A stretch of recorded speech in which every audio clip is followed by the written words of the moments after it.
আলোচনা হয়।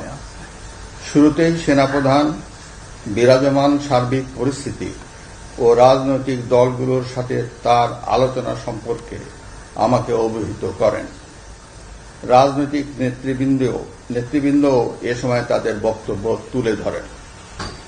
সভায় বৈষম্য বিরোধী ছাত্র আন্দোলনের নিহত শহীদদের স্মরণে শোক প্রস্তাব গৃহীত হয়।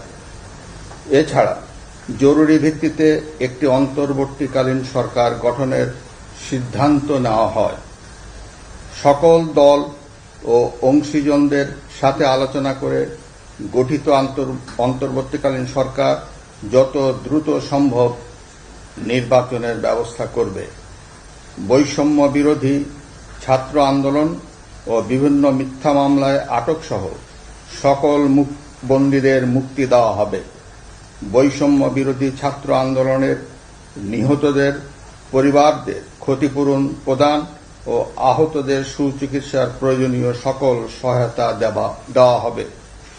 সর্বসম্মতিক্রমে বিএনপির চেয়ারপারসন বেগম খালেদা জিয়াকে মুক্তি দেওয়ার সিদ্ধান্ত নেওয়া হয়। প্রিয় দেশবাসী, আমি দেশের আইন শৃঙ্খলা পরিস্থিতি স্বাভাবিক করতে এবং লুপ্তরাজ ও ধ্বংসাত্মক কর্মকাণ্ড বন্ধ করতে রাজনৈতিক দলগুলোর প্রতি আহ্বান জানাচ্ছি। জনগণের জানমাল ও রাষ্ট্রীয় সম্পদ রক্ষায় সশস্ত্র বাহিনীকে কঠোর পদক্ষেপ নেওয়ার নির্দেশ প্রদান করছি। সাম্প্রদায়িক সম্প্রীতি ও সংখ্যালঘুদের নিরাপত্তা নিশ্চিত করতে এবং সরকারি সম্পত্তি রক্ষায় সকলকে এগিয়ে আসার আহ্বান জানাচ্ছি। দেশের অর্থনীতি, প্রশাসন ও শিল্প কল কারখানা চালু রাখার লক্ষ্যে সকলকে কার্যকর ভূমিকা রাখার আহ্বান জানাই।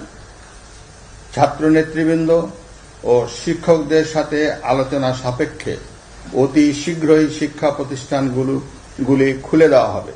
এছাড়া যারা হত্যা ও সহিংসতার সাথে জড়িত নিরপেক্ষ তদন্তের মাধ্যমে তাদেরকে আইনের আওতায় আনা হবে। গণপ্রজাতন্ত্রী বাংলাদেশের সংবিধান অনুযায়ী অনতি বিলম্বে বর্তমান সংসদ বিলুপ্ত করা হবে। দেশের সকল অফিস আদালত আগামীকাল থেকেই স্বাভাবিকভাবেই চলবে।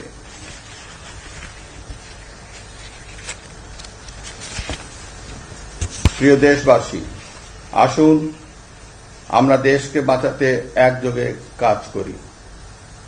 পারস্পরিক হিংসা বিদ্বেষ ভুলে ও প্রতিহিংসার ঊর্ধ্বে উঠে দেশকে এগিয়ে নিতে নিজ নিজ অবস্থান থেকে ভূমিকা রাখার জন্য আমি বিনয়ের সাথে আপনাদের প্রতি অনুরোধ করছি। একটি সুন্দর ও সোনালী ভবিষ্যতের প্রত্যাশায় আমরা এগিয়ে যাব ইনশাআল্লাহ।